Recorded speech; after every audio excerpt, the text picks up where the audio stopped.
Lokoz boxing. Timothy Bradley is on a roll with his statements recently. He expressed his frustration with Oscar Valdez not passing the VADA test, and he went on TV saying that he hopes that Oscar Valdez gets knocked out during his upcoming fight with Robson Conceicao.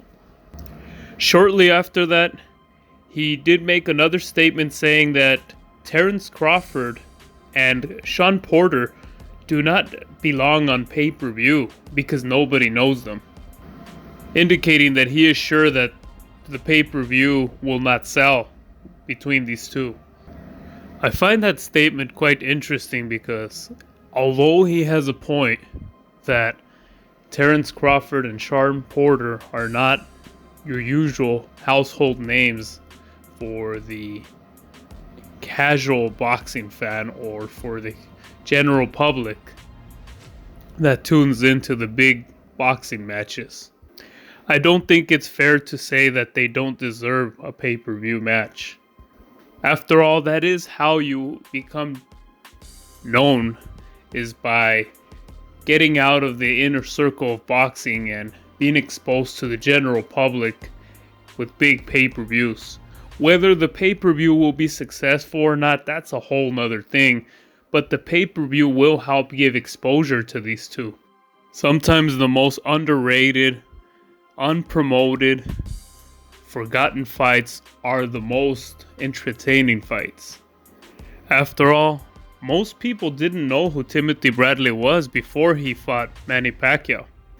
Even at that, most people did not accredit his victories against Pacquiao or against Provodnikov.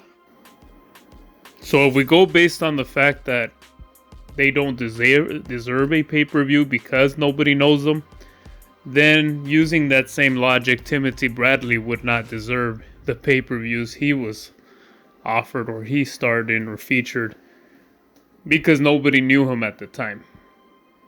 It was only after Manny Pacquiao that the general public started to know who Timothy Bradley was. In fact, because most people know who he is after the Manny Pacquiao fight, it's probably what helped him get the job he now has, where he's able to make these comments, and so we are able to hear what he has to say due to the fact that many people still see him as the guy that Manny Pacquiao fight.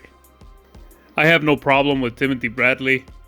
He's free to express himself as he wishes. I just thought this was interesting.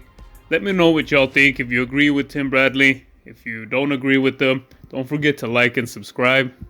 Lokoz Boxing.